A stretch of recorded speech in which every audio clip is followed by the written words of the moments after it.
Hello and welcome to another episode of the Melbourne Athletic Development Podcast. As always, this episode of Lateral Think is brought to you with the support of Strength by Numbers. Strength by Numbers have created an integrated clinical and sports performance system.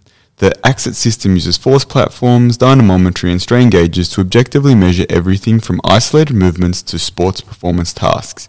The system has greatly enhanced our clinical practice, decision-making and objectivity. We are no longer guessing. The greatest thing is its ease of use, both for practitioners and clients. There are no wires, no fixed setup. It is a fully integrated Bluetooth system. If this sounds like something that would enhance your practice, visit strengthbynumbers.com and tell them that Melbourne Athletic Development sent you. Thanks for joining us again, Jack. Happy to be here, John. I don't know about happy to be here. Ecstatic, then. Good.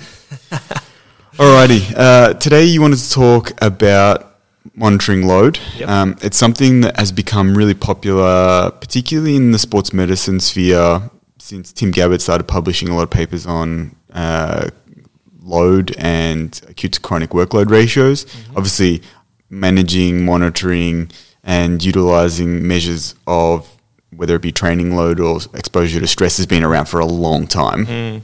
So the concepts, obviously, that he's bringing are not new, but it became really popular, particularly in the health world around then. And I think a lot of stupid things happened at that point.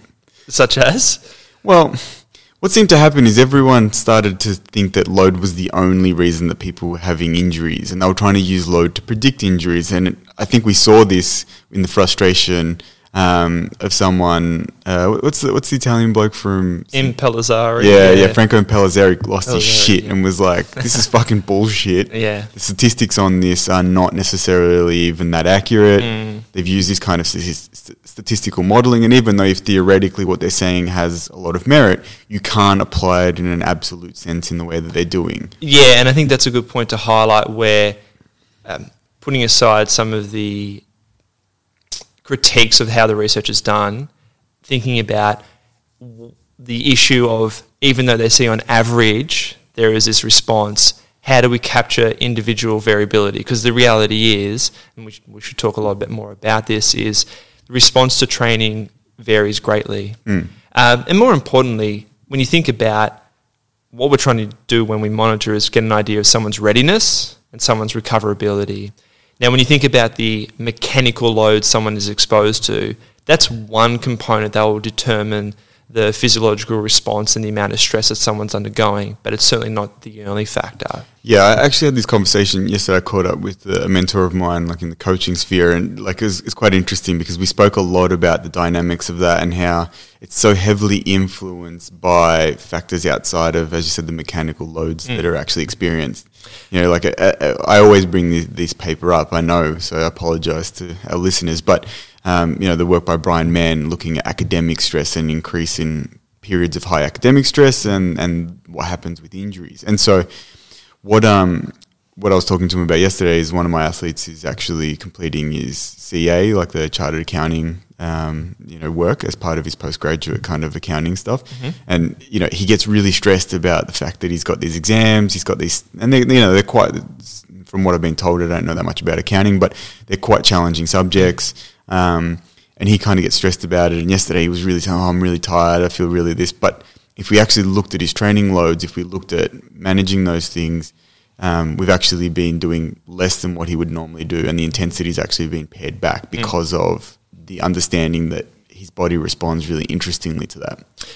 Yeah, and look, when we start to think about what's the actual rationale for that, it's not something that's trivial. It's something that's actually quite clear in terms of understanding these mechanisms. And I think, too, when we think about non-physical factors, clearly a big one is psycho-emotional stress. And I think we've talked about this before, but one of the other things that's really clear is when you experience or you feel like you're under a lot of psychological or emotional stress, whether that be related to work, whether that be related to family, social factors, whatever it may be, your process of recovery from training is prolonged. And part of that is because of the regulation of your immune system based on your psychological state. I think people would, they'd probably not argue with this, but they'd be like, okay, well, what are you using to kind of measure that? And interestingly, there's the really obvious one of like looking at their demeanor, looking at their performance, seeing what their function is like, how well are they able to then take on new skills or challenges, and that goes down, right? But that's subjective, and that's something that you're observing.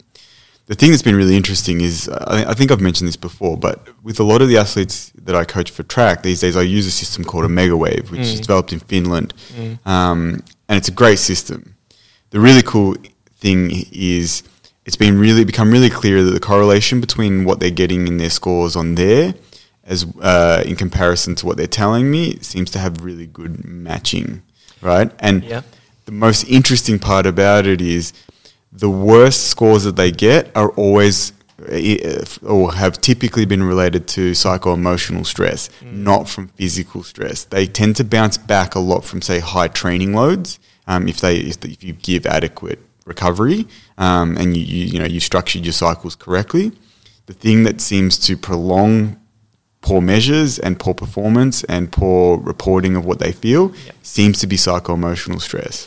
So I think it's probably worth giving context to listeners. You know much more about it than I do. Like, what does it actually measure? Okay, so the Megawave system measures a few things, but the key ones that people would be aware of is it uses an ECG strap to kind of get an idea of not only some of the more common measures like heart rate variability, that allows you to obviously get some insight into the function of the autonomic nervous system, whether they're tending to be more towards parasympathetic or sympathetic.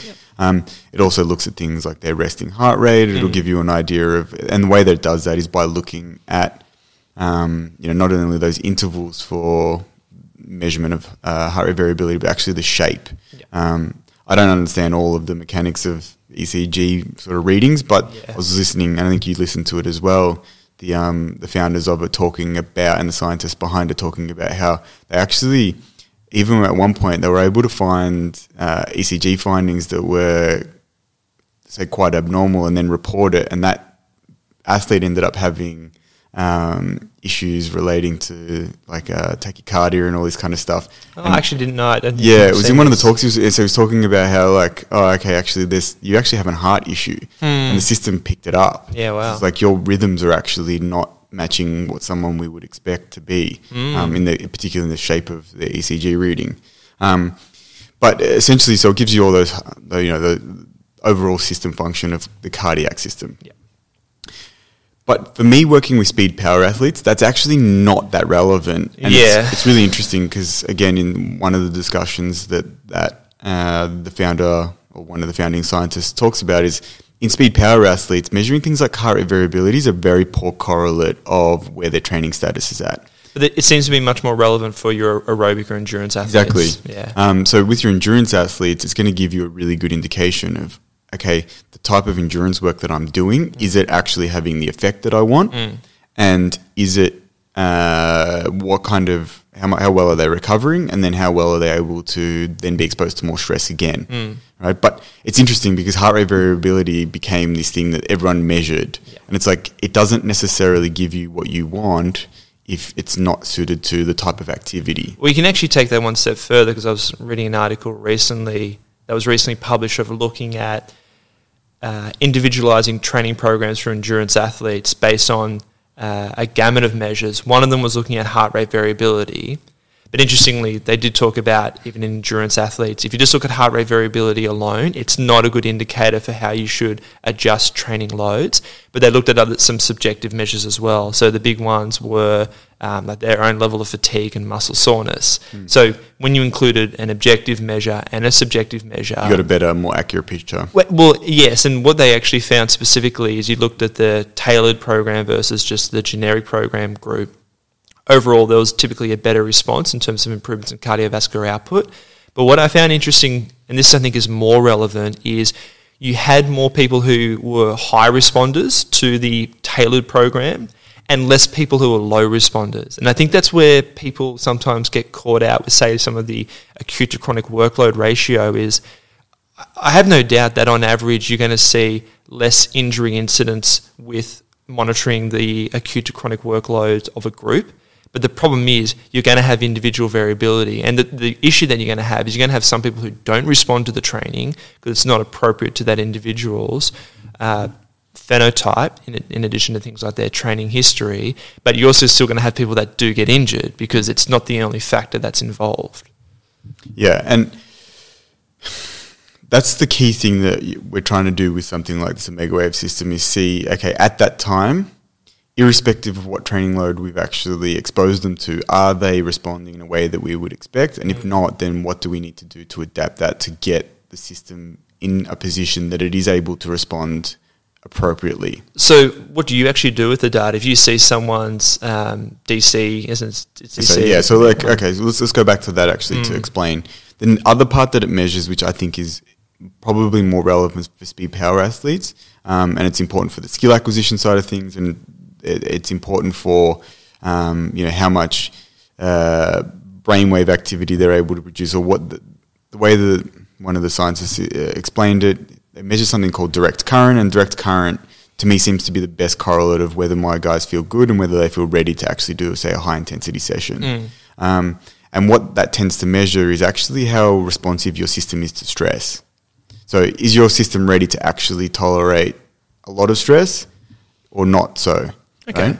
And that, as we know, in terms of stress, it's a sensory motor stress, right? So it's obviously things that have high perceptual input, have high output in terms of like motor output, and that combination leads to coordination of things like high speed, high velocity, high power movements. Yeah, okay, because we actually haven't talked about this, but I assumed it was related to if your central nervous system is impaired or dampened, so it's going to reduce neural output, and typically what the thing you're going to see mainly is related to discharge frequency, which particularly for speed power athletes is very important for it does do that, rate. But what's really interesting about it is it's probably a bit more broad in the sense that it gives you the opportunity to know, okay, if I actually pile up particularly high intensity stress on this athlete, are they actually in a position to receive this and adapt positively from it? Yeah, okay. Because if those readings are low, if you're throwing, as you said, if you're throwing high intensity training or high intensity competition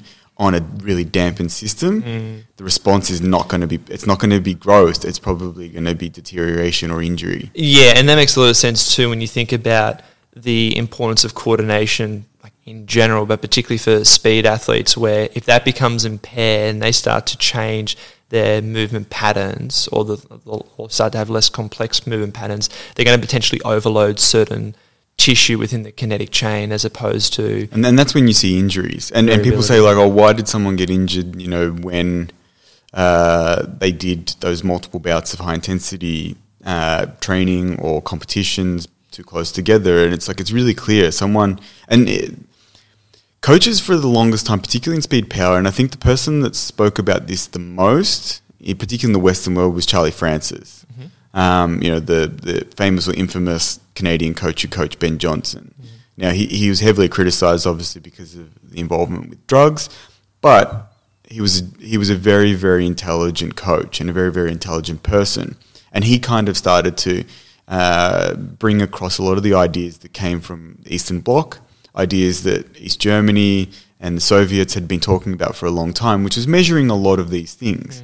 And interestingly, like this Omega Wave system actually came out of a lot of the data that came from the Soviets, where they were measuring these things in the 50s and 60s. They were looking at brainwave activity. They were looking at things like heart rate variability.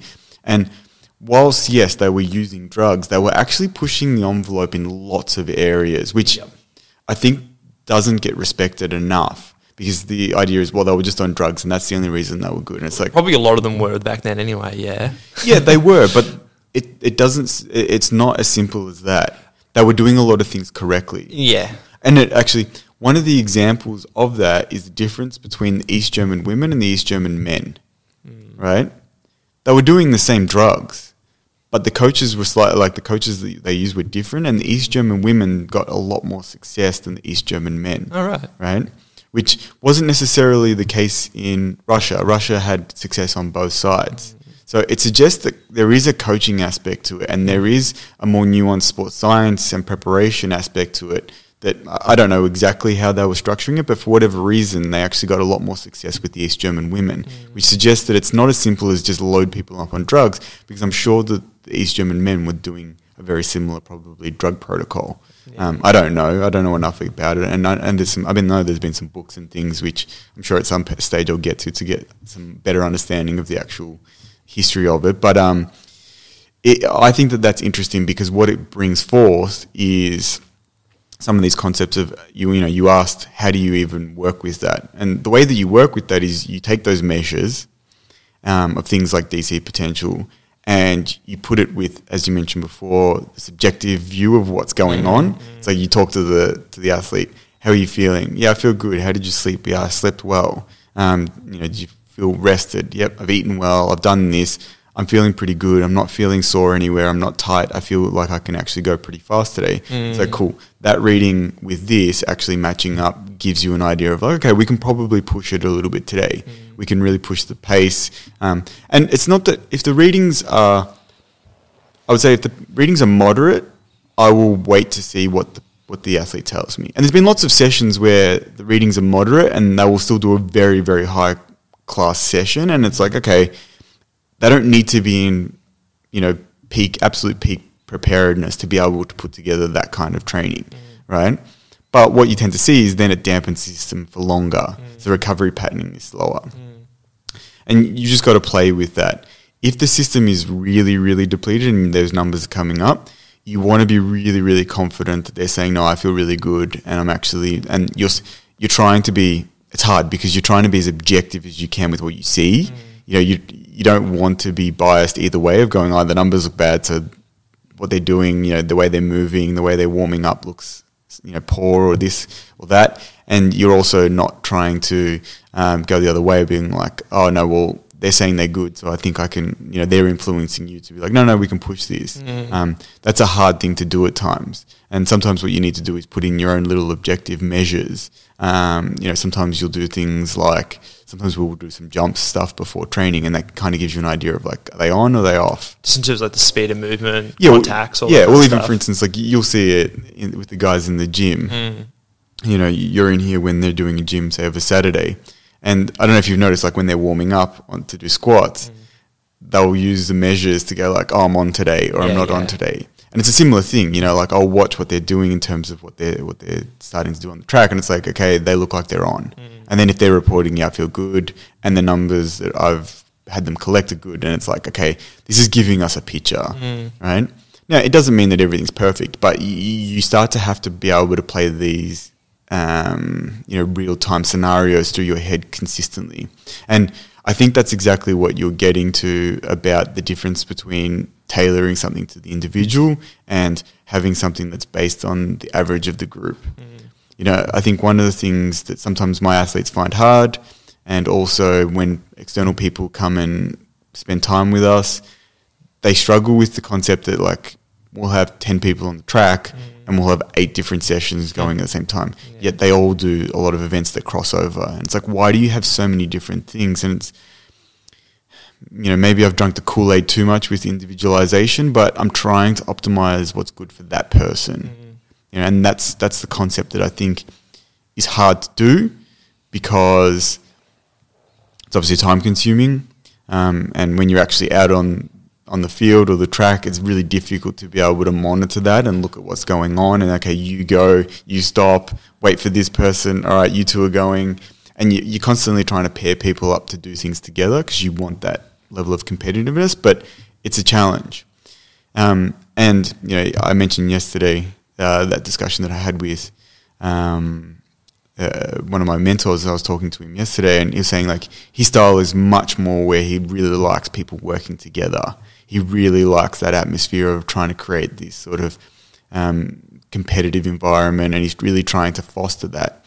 I said, well, what does that mean for the people who are, say, and he tends to sort of create almost a hierarchy in his group, sort of like there's the top dog, and then the people kind of learn from the top person. The rookies and all this, and it works really, really well, I think, in certain ways, much more than the system that maybe I use in the dynamics of my group, but it creates its inherent problem, which is you probably then have to recruit people who fit the profile of what you try to do, and you probably have to get them young so that their system is very, very open to adapting to that style of training. Well, I was about to say, part of that is also personalities then too, isn't it? Yeah, it is. But I think also what you're highlighting here is load, whether we're thinking about like physical load or even when we think about non-physical factors that determine your recovery or readiness, is influenced by so many other things. Like, for instance, phenotype is a big one. I know we've talked about this before, but we see clearly some disparity on individuals' response to training loads based on, say, their muscle typology. And I know that this is something that we've talked about before, and you even see it within speed athletes where even though you've got mainly short sprinters or short distance sprinters, there's a variation in that more ultra-fast twitch versus, say, that more hybrid type. And so if you're not taking those things into consideration, you start to see variation in their response. I mean, that's something that I know you've talked a lot about. Yeah, it is interesting, and you just have to be willing to kind of consistently observe what's going on and consistently monitor that. I think that's the big challenge for people who are working in, whether it's in a clinical setting or even in a team setting particularly, because you've got so many people that you're trying to get information about. And, you know, in the next couple of weeks, we've got some really good sports professionals coming on, and I'm really interested to kind of pick their brain about how they're trying to create an understanding of this kind of problem, because to me, I personally at the moment don't see any way around it other than really individualizing what you're doing, or at a minimum at least profiling down to subgroups that are similar and having those groups kind of work together. How much autonomy do you give the athletes themselves? Or is that really dependent on their personality again? I think a lot of it's got to do with age, you know, their general maturity, how much they want to be engaged, like with personality, like how much they actually want to be engaged in that process. I guess that also then influences how much you utilise their own subjective perceptions into determining what's appropriate or what's not appropriate. Like, do they have the maturity to make decisions? That's one of the biggest problems that you have with subjective measures, whether they be in person or whether they're something like, you know, an RPE scale, or whether they are like a questionnaire. They can be fantastic if the person's not lying, right? And athletes are super motivated. You know, like they'll do things that you think like you're actually a bit out there with what you're trying to do here. And they want to train. Well, you know, most of them want to train pretty consistently. So, and they don't like failing. So they don't want to have sessions where like, I can't do that. Even if they're clearly really tired and they know they're tired and they know it's not to do with training or whatever, they still want to do it. Yeah. So it's a real challenge that you have to kind of manage that. And like one of the ways that has been helpful, that's one of the things that the Mega Wave has been helpful with. It's like I can preempt how they're going to feel. Now, that in itself is an issue because it can actually heavily influence what the athlete thinks. If the numbers aren't good, then they start going, well, maybe I'm not feeling good. Maybe I didn't sleep well. Maybe I am stressed. But it's really interesting. Like, so to manage some of that, at times we won't measure because I don't want them to actually get worried about what that is. And sometimes typically we will do that a couple of days. If the measures are starting to track in the right direction, say in the competition week, we won't measure the couple of days leading into the comp because I don't want it to influence what they think, right? So as long as, you know, earlier in the week it's like, okay, it's starting to look good. It's like, okay, you don't have to measure anymore for this next couple of days because I don't want them thinking, oh, what's the score? Do you think then that as we get more wearable technology and we can start to quantify certain objective measures in addition to subjective measures, that we could create some type of algorithm to integrate all this knowledge in, whether it's both subjective and objective, determine, all right, this is your state, this is what we're going to do today? Or do you think that in itself is misleading because you're assuming that there's always, stability in the system and therefore accuracy in the algorithm that you use? I think we will be able to do something like that. It needs to obviously be able to work to that individual, right? So it's not what the particular scores are on certain things, because even with the athletes that I work with, a good score for this person might be, I always make a number up, it doesn't matter even what it is, so like 10. but a good score for the other person's 25. You know, like those don't really seem to matter if that score's good for them, and that when they get that, they start to actually put together good sessions or whatever it is. That's always sort of super helpful. So it's hard, I think, to maybe create something that is able to fit all of those, and how you would maybe have to track certain subjective measures for those individuals would be an interesting game. I don't know how you could create. Well, can you have, like, you know, your own sort of bandwidth for individuals? Yeah. It's just that I don't know how you would, like, I don't know how to program. Yeah. I don't know how that would work. I'm thinking about the actual engineering, you know, software engineering conundrum of how you would program that.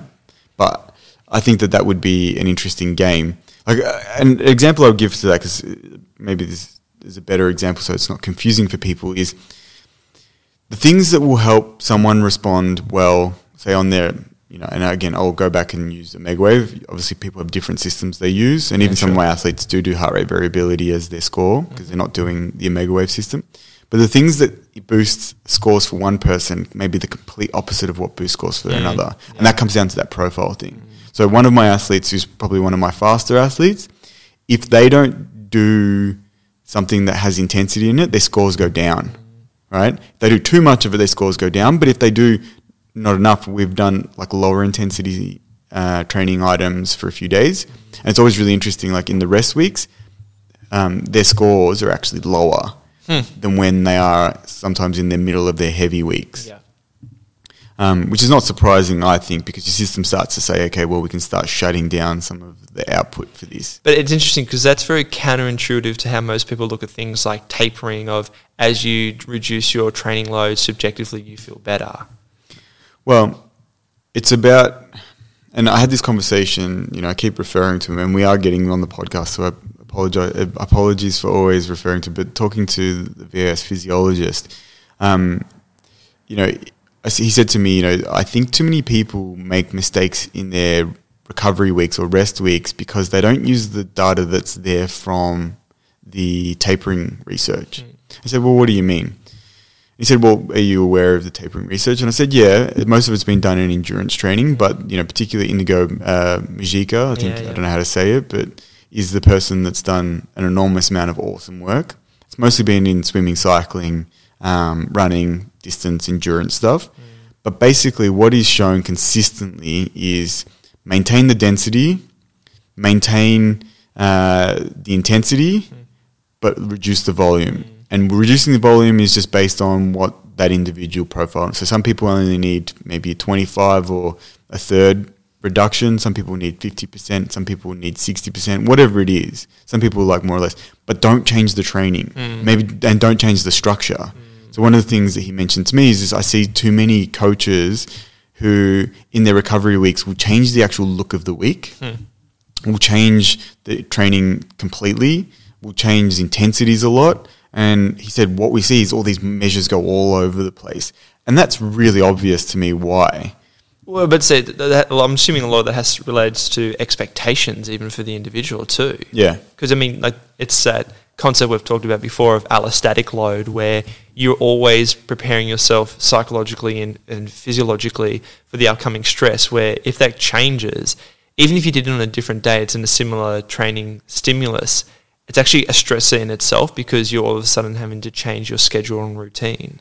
Yeah, and I think that stuff is, you know, we've spoken before about someone like John Kyler. He talks a lot about this idea of expectation, and how that influences really heavily how you perceive what's happening, what you perceive to be the benefits of what you're doing or the negative side of what's coming ahead, and even how physiologically you're going to respond or, as you just mentioned, prepare for that kind of exposure. Yeah. And those kind of things are really, really important. And I've been thinking, you know, we've been doing some upskilling of a staff member that's about to come on for the new year, and I've been thinking a lot about sort of some of the education that I think we need to do around return to sport planning and, you know, developing rehab plans. And one of the things that I like to do a lot, and it's very much for this reason, is keep the same structure for that person, right? Even if they can't, say, run, or they can't jump or whatever it is, on those days they do similar things to what they normally do. So if your footy training is Tuesday, Thursday, you play on Saturdays, they should be the main rehab days that you have, right? So they might be you might be able to do some skill work, but you're not going to play or whatever it is. But those are the days that you go and kick the football. Those are the days you do your running. Those are the days you do skill work. On the other days, when you normally do some gym or you normally do some other conditioning, those are the days you do that. And so when you're managing, say, someone's load, say if let's use an example of someone coming back from a stress fracture or something like that playing footy, what you need to be doing is saying, okay, how do I structure the rehab so it looks similar to what they do? So if they're doing, say Monday night they do conditioning type work, they're usually going for a run and they're doing intervals, put them on the bike and do that, or in the pool. And then the same day they do some upper body gym. Great. The next day they usually do footy skills. So you say to them, okay, you can't do a lot of running, but you can go and do skill work, right? Go do lots of handball work, go do some short kicking, stationary stuff, but you can do that. As long as you're not jumping and you're not doing lots of running, we're happy with that. And you keep that same structure throughout the week. And the reason that that's important, as you said, is not so much this management of acute to chronic workload stuff, even though it addresses those things. Yeah. It's what you mentioned. It's like you're creating this environment where they know what the expectation is and their system is preparing for the stress in the way that it's going to be exposed when it needs to be in its, actual sport. Well, and like you can think about it from a simple perspective. I'm sure a lot of people have had this experience where, let's say for whatever reason you have to get up early the next morning. It's out of your typical routine. Where sometimes you're stressing about it. You don't sleep that well that night, and you get up and you go, "Shit, I just had a horrible sleep." And it's like, what is it? Well, I was thinking about the fact that I have to get up at 5:30 in the morning. It's always funny that, like, I don't know, so when you got to go to the airport, and you always feel like you're going to miss your alarm or something, and you keep waking up really early. Almost checking the time. So I think those things are the important things that relate to monitoring and why it's important. Well, while on that, because we've been a little bit critical of thinking of some of the acute to chronic workload ratio. Well, I would say it's not being critical; it's being aware that where it sits in the management of whether it be injury or even performance. I think you have to put it into context of, as you mentioned, other measures. Well, it can't be the only thing. Yeah, no, you can't silo this stuff. Doesn't mean it's bad by any means. It's a really important feature of monitoring. It's just not the only feature. And interestingly enough, if we look at like what are the gold standard measures, in short, there isn't any particular one. But I know there was a systematic review published in the British Journal of Sports Medicine in 2016 when they looked at all the different measures that people use, both objective and subjective, and time and again, subjective triumphs objective when you look at the actual individual studies. And that in itself says a lot, because why is it that subjective measures are better? Well, because it's based on the individual's perception, which is going to be based on so many different things. Yeah, well, and that's that idea of predictive coding. Like you use what you believe to be happening and what you expect to happen to alter that physiological state. And there's really good, for those people who are interested in some of this stuff, I think we have mentioned it before, but there's a really good Science of Sport podcast that Ross Tucker does with John Kiley. He talks about this idea of predictive coding and what that means. And he said, one of the examples they use is, if you're walking out in the bush and you see something up ahead and you hear a noise and it looks like a long, thin structure, you think, oh shit, it's a snake. Your heart rate will go through the roof. Yeah. As you get closer and it's not moving, you realize it's a stick, right? The objective reality that it's a stick has nothing to do with how you respond to it or the way in which your system prepares for that task. And I think that's a perfect example of what you're saying, because it doesn't matter what the objective measures say. It doesn't matter how much external load you've undertaken, whether you've done lots of training or you haven't done lots of training, and your acute to chronic workload ratio might be perfect. If you perceive that you're tired, then you will probably perform as if you're tired. If you perceive that you're not tired, you will perform as if you're not tired. You make me think of a study. This might seem a little bit left field, but the snake... There's nothing left field with us. Yeah. Of if you're walking out in nature with someone and the person next to you yawns, you start getting an upregulation of your stress system. And when they found this, they're going, why is someone's stress system getting upregulated from someone yawning? And it actually has to do from a survival perspective, where if you're in nature and someone's yawning, you're thinking their perception's down. I need to be on alert because if there's something around here that's going to take us out, old mate's not going to help them. And that might seem actually it actually is relevant in the sense of there are environmental factors too that influence your state of stress and therefore your response to what's going on, and particularly like in terms of a physical stressor itself. But I think the other thing too that people get caught out on with this stuff is plenty of people have tried to create these algorithms to predict injury.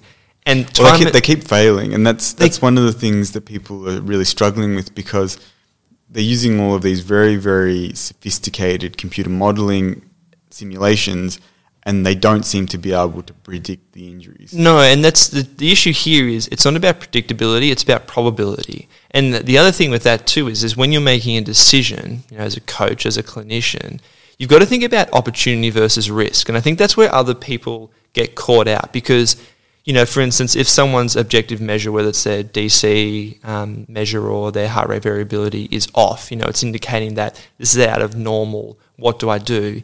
If you just base it purely off that, you potentially miss an opportunity. Yeah, it's opportunity cost, isn't it? Totally. And it's always easy to take the conservative route and go, you know what, we're going to do nothing or we're going to reduce things. I think the reason that it probably comes across as us being a little bit critical of the acute to chronic workload ratio is it allowed particularly conservative clinicians to justify their bullshit conservatism. Absolutely. Well, it's one of especially in a high performance environment.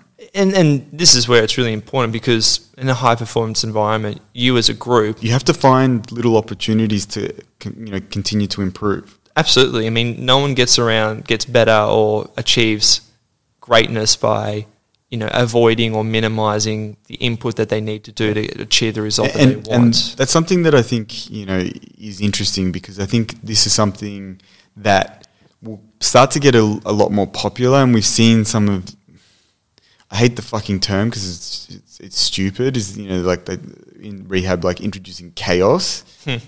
It's not chaos in any way because you fucking planned it. It's not random, Yeah. Chaos would be, an elephant fucking storms the pitch. Right? Throw a snake at them and say, deal with this. Fucking idiots, right? So I hate the term chaos. Yeah. But you're increasing the amount of complexity, you're increasing the amount of stresses that are, possibly going to expose them to. Like chaos is not that. You're not taking them hostage and then saying like, all right, how's your stress management now? So what I think is important though is how do we actually create those, as you said, opportunities for growth and opportunities for athletes and or patients to feel comfortable to take risk. Yeah, absolutely. Because risk is where the growth is. Well, and look, they're not different things. I mean, from an elite athlete's perspective, you need to give them every opportunity to continue to develop because there are only so many opportunities that they have. Where on the other end of the spectrum, particularly with, say, the general population, you have to realise that most of the time that people present with pathology or pain is because of the lack of risk that they're taking. Well, it doesn't even have to be risk, but the lack of stress of being lack of stress and system, input. Yeah. So really, I mean, we talk about this too when you think about someone who's sedentary and has poor health markers. We're still applying the same process of how do we maximise the stress to this system to get positive adaptation, but also making sure that based on individual factors, we're not overstressing or we get an adverse or a negative response. But it's still the same process that applies. And it's something I was going to bring up later, but I'll bring it up now, is I know clinically it's something I always find interesting to play around with, where if you prescribe someone an exercise and you say, all right, I want you to do 3 sets of maximum repetitions of that exercise. And sometimes I look at you going, like, what do you mean max? I go, max, like until you reach muscular failure, until you can't do any more. And it's funny, I realise there are some people you can't do that to because they don't actually have the ability to take themselves to that point yet. But at the same time too, if you're just saying, I want you to do 3 by 8, like how do you know that that's going to be an effective stimulus for them in terms of getting them as close proximity to stressing their system as maximal as possible? I mean, that's a challenge in and of itself, but I think you need to try and determine what is that point in terms of how much stress someone can tolerate to maximize adaptation. And I think we also, like we've mentioned this before, but I think that as someone is exposed to more stress, they get much better at being able to identify what actually is a stressful stimulus and what is not. And make them realise it's actually okay to go to that point. Because I think that's the other thing that people miss out on, is thinking, is that okay to do? Because people aren't used to pushing themselves out of their comfort zone. Well, it's interesting though, because I think you do tend to see that changes really quickly. Like you see these people that almost get addicted to exercise. Oh, that's true. They go on, even if it's a community level, they're doing exercise classes 5, 6, 7 days a week. And you're like, why are you going somewhere? Like, I just love it. I just love pushing myself. I love actually trying to do a hard session. So, as much as I think it is something that people at the start maybe push against, once they realise actually the benefits of doing that, they start to run towards it. One thing I want to go back to, which when we're talking about training loads, is how do you utilise that in your coaching? Because I'm assuming you're looking at how much training that they're actually doing, yes? Yeah. Do you look at trying to change their training loads each week by a certain percentage, or how do you structure it yourself? Yeah, I know that people always talk about this concept of how you change loads no more than 10% per week and all this kind of thing. I think that that's only useful if you're using, probably a coaching or even like a periodization style that is more linear in nature. Yeah, the application of volume. I don't tend to prescribe training in that way, so managing loads is not really something that I tend to have a massive amount of issues with, other than sometimes the intensity goes higher than you actually would like them to go. The thing that I tend to often be having to try and control is intensities, not volumes. So for me, I'm not necessarily measuring volumes. I'm probably measuring more a correlate of how much that volume is multiplied by the intensity that they worked at.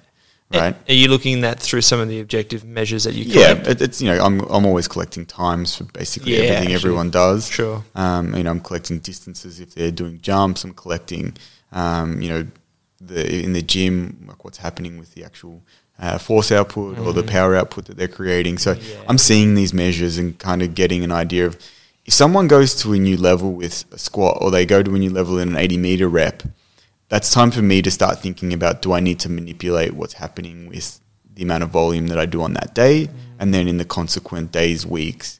It's one of those things. And something like the Megawave system has allowed me to really understand, okay, if someone goes to a really high level and you do a bit of volume of that, you're going to need to change things for a while. And there's a few interesting stories about that, and some of them they're almost like folklore, which I think is important to put out there, because it's not something that you necessarily need to attach to. But if you speak to some of the coaches that work in those speed power events, they'll talk about concepts like if someone does quite a big, say, personal best, they may be struggling to be able to recover from, and they say central nervous system. I don't know that they're measuring these things. If they are using systems like we're starting to see be available, then maybe they are taking these measures. But I think it's a combination of biochemical markers that do change. Yeah, which probably influence central system capacity. Definitely. But they talk about anywhere from 10 days up to sort of 21 days of reduced system function and output. And an example of that is, for those who are interested, I believe the talks are still up. There's a track coach in the UK called Steve Fudge, and he coached the guy called James DeSolu, who was a sprinter. And James had this history of lots of injuries, talented but lots of injuries, and the performance was sort of a bit all over the place. And they took this approach with him of they really reduced his volumes down and built him up really slowly and kind of attacked it in that manner. And they were able to get some really good performances out of him. One of them is, and it's still his he's retired now, but his PB, and he ran 9:91. And at the time, this was in 2013 that he did that, I believe. And what they did was they were measuring his testosterone and cortisol ratios using saliva testing at that time. But they weren't getting the results back for 2 or 3 weeks after the actual collection. And what they found was after he did that, his saliva readings didn't improve for about 3 weeks. And that's a hard thing because, one, you're not receiving the data straight away. Yeah. But two, if you go and have a performance like that, you sometimes have to consider, okay, well, did I place that in the correct sort of position with when I expose that athlete to that stressor? You know, before we mentioned opportunities and opportunity cost, it's like, be aware that if you expose someone to something that is new or really foreign or way beyond what they've done, what impact that might have. And it's not to say that you can't have someone run multiple personal bests and all that kind of thing in a season, or have, you know, multiple personal bests in the gym. What it means is you just need to be very aware of what you do around that and how you build them back up, because the stress that it does expose them to is quite significant, or maybe quite significant depending on the individual. The thing there too that I remember when you first told me that story, the thing that stood out to me the most is how much intensity can stress your system. And I think that's one of the big things that people forget about as well, where we're so used to looking at things like volume. And I think we always associate with, like, you know, typically if you're a distance runner and you're doing lots of volume, you're typically going to feel a lot of fatigue. But people often neglect how intensity is such a big factor. It's probably interesting something too, I know we've talked a little bit about with even training loads, of how much are you actually measuring training loads based on different velocities, in terms of different velocity brackets or parameters that you're running in. Yeah. Because it seems that, you know, you get to a certain point and even if they're not running a lot, the magnitude of the stress is far greater than what people would actually give. Yeah, well, on that, which is very funny. At the moment, I'm helping out a FIFA referee. She's an absolute legend.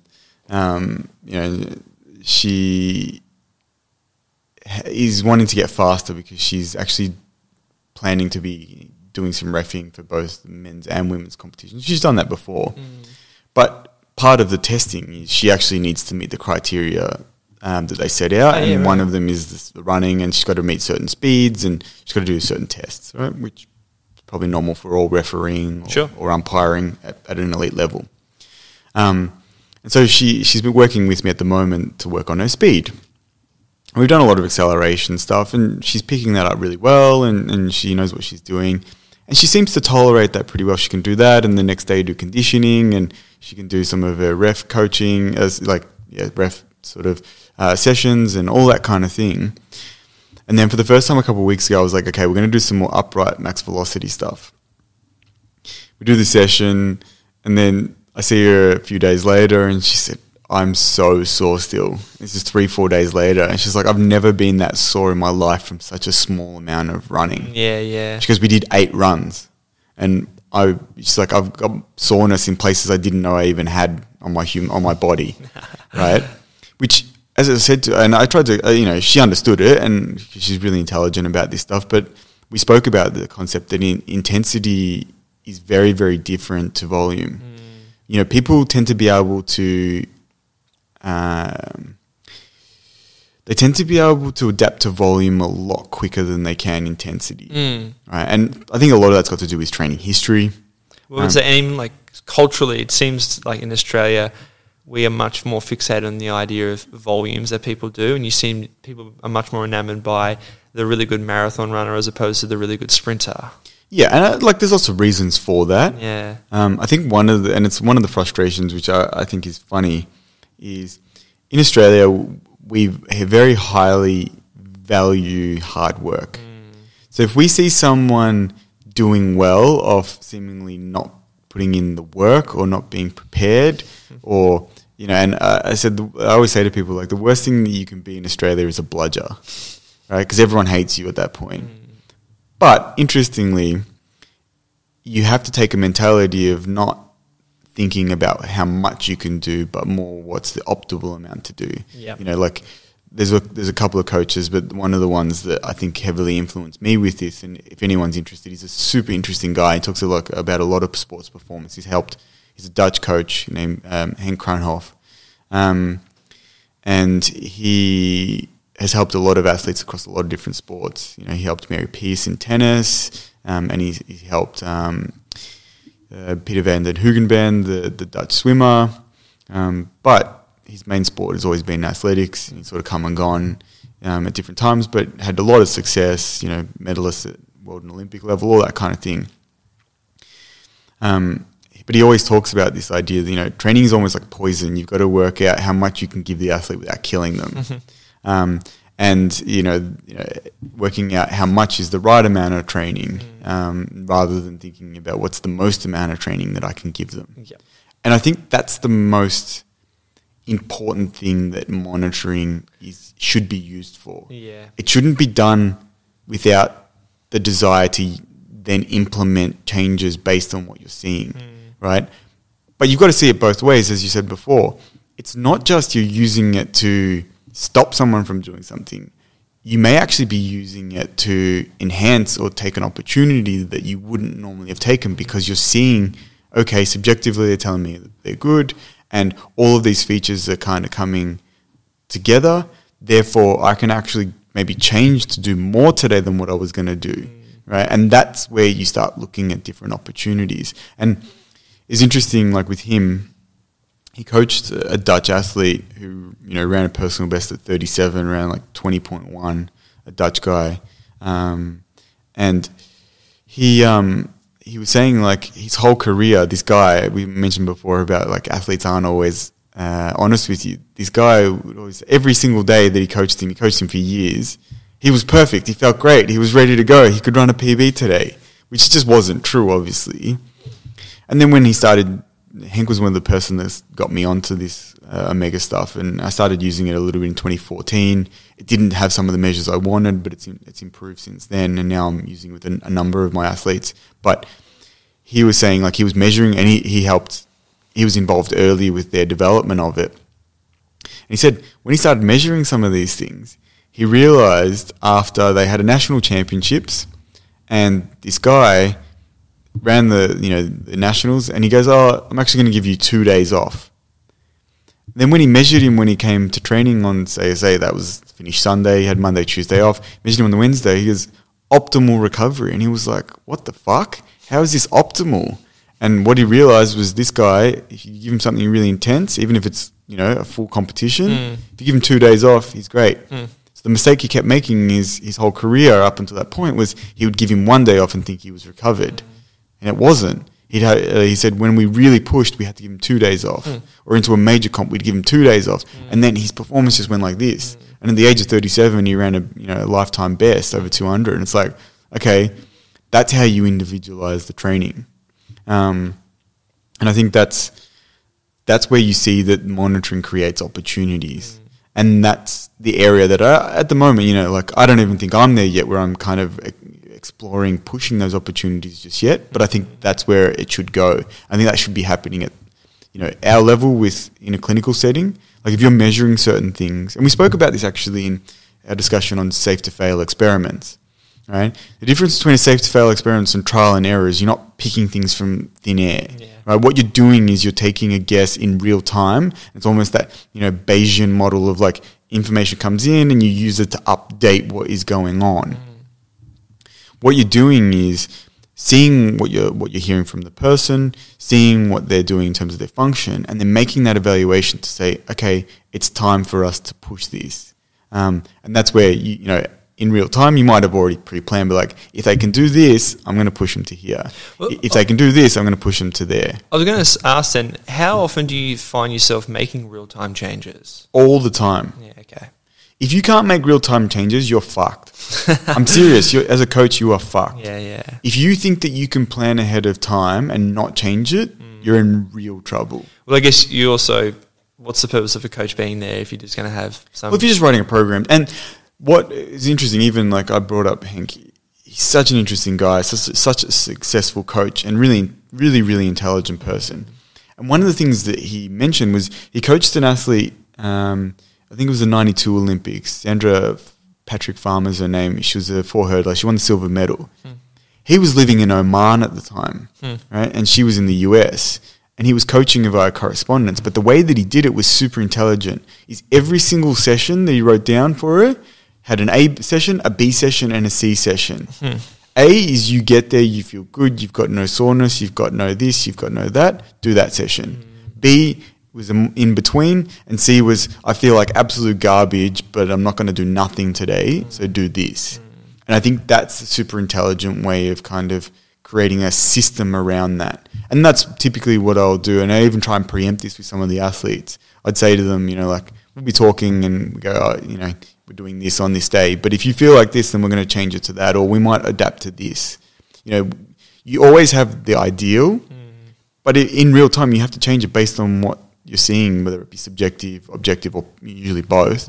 You're trying to create that concept, because we've spoken about this so many times, but you're dealing with a complex system that's changing, it's dynamic, everything changes, even in the moment it's changing.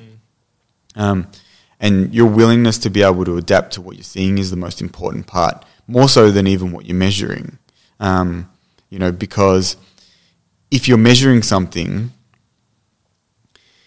and you're not even confident about what's coming back from it, your job is to be able to be willing to change the way you're even perceiving that information. You know, like, one of the things that I think has been really interesting with something like, you know, and I keep referring to it, but the Omega Wave system, is how my perception of what that's telling me is changed over the course of using it for longer. And that's what I mean by, like, even the information itself changes, right? Because you start getting a much better appreciation for what that number means for that person at that time. Actually, we've talked about this before, but it makes me think about, why does it seem in sport that there is so much appreciation and acceptance of the art of coaching? There is or there isn't? There is, but you don't see that in healthcare. Like, you don't. It just seems like, when I think of our profession, to have a discussion where you're describing all these things and thinking about the variability and the different factors, you know, there's that often that statement of, where's the evidence? You know, like, why don't Well, we've spoken about it a million times, and I think it always just comes back to this stupid notion of poor understanding of evidence-based practice. But what do you think? What is it culturally about coaching where it's actually something that seems to be a common trait in the most successful coaches? Well, I think probably is because they actually understand what complex adaptive systems are and how you... Yeah, even without necessarily recognise that they do, because they have to. But also, I think the major reason is because they're there to get a result. And this is the big difference. You know, you and I talk about this a bit, but coaching is the best thing that I've ever done for personal development. It does not matter how right you think you are. It does not matter how many articles you've got to support what you've written down as your program. It doesn't matter. If the result doesn't happen, you lose, right?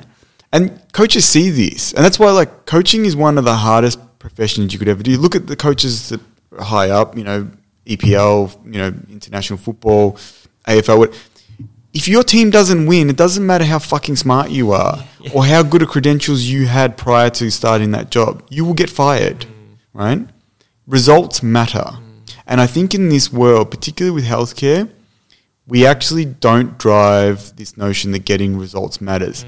And interestingly, you know, we had Paul Coburn on, and he spoke about this. He's like, we don't fucking know what some people do, right? We can't work out why they're so successful in a compensable situation, but they get the results.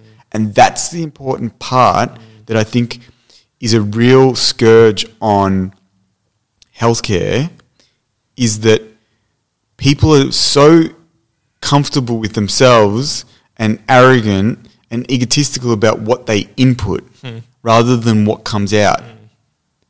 What comes out is way more important than what you put. You might say a couple of nice things to the person and they feel better. Does it matter that all you did was say, oh, you know, I really like how you dressed today? It doesn't. You know, or you look nice and bright today and happy. And they go, oh, yeah, I do. It doesn't, like, and all of a sudden they're like, yeah, my back's been feeling much better. And it's like, that was the most appropriate thing to input right then. Is that input what they're going to teach you? You know, like compliment your patient? No. But if it gets the outcome that you want, it doesn't matter. And that's the same with like the placebo thing, you know. if you talk to athletes, it's so funny. Athletes couldn't give a stuff if it's a placebo. If they perform better, patients don't care if as long as they feel better. If they feel better and they got less pain, they don't care. Yeah, yeah. And I think it's interesting because I think it's changed the way that I kind of approach that as well with patients. I think some patients probably find it funny. They'll ask like, "Oh, you know, do you mind if I do this X, whatever it is, foam rolling, stretching, you know, rolling on a ball, taking, you know, a painkiller, what?" And I just say to them, if you know, hot bath, cold bath, if you feel better, do it. I'm with you there completely. When people ask, "Oh, should I be doing this? Do you feel good doing it?" Yep. Then great, keep doing it. Absolutely. Like, why would you say to someone, "No, there's no evidence for that," or because you're so arrogant and your ego is so fragile that you think that you have the opportunity and you're the only person that can influence this situation positively. That's why. We had this conversation recently or privately with Paul when we saw him the other day. We were talking about the way that healthcare is structured at the moment. AI will develop to a point where you actually don't need to have a healthcare person working with a patient if all you're doing is just following protocols. Because the reality is you can program... You can program to show them the protocol. If you do ACL, then do this and then do this. Not to mention, as you get AI technology developing, you get visual assessment going like these are the things you need to look at. And But we laughed because we said it's probably never going to work because... a human doesn't want to be dealing with that. They want to be dealing with a person. That's true. And the other thing that But why then? Why do they want to deal with a person? Because the person has the ability to make changes in real time. And they're personable, you know. And a good person is, I guess, at least. Maybe not us. Maybe someone else. Maybe not. I think, look, we've probably covered everything that we need to. Yeah, I think so. Right? But I think the key points are with monitoring is understand that the best monitoring you're going to get is definitely going to come from both subjective and objective. Yes. If you start measuring objective stuff, do it over a really long period of time before you start making changes because you need to understand what it means for that individual. And then when you do have some of that information, make sure that you're applying it to that individual to seek out not only opportunities for reducing, say, injury or, you know, performance decrement, but actually opportunities for growth. And one other thing I think I want to add on is technology is becoming so much more readily available that I think more and more clinicians do need to adopt using technology to collect objective measures. You know, this doesn't need to be, you know, we don't need to just focus purely on subjective measures. Not to mention, we have access to good equipment now that we can use to collect this kind of information because it is actually really useful. Oh, yeah. It's just as long as you're not looking at anything in isolation. All right. Thank you for joining me, Jack. Thank you, John. All right. Thank you for listening. If you enjoyed this, obviously, make sure to subscribe, share, like, whatever you're supposed to do with all that stuff. We really appreciate you listening. Any feedback that you can give us is always super helpful.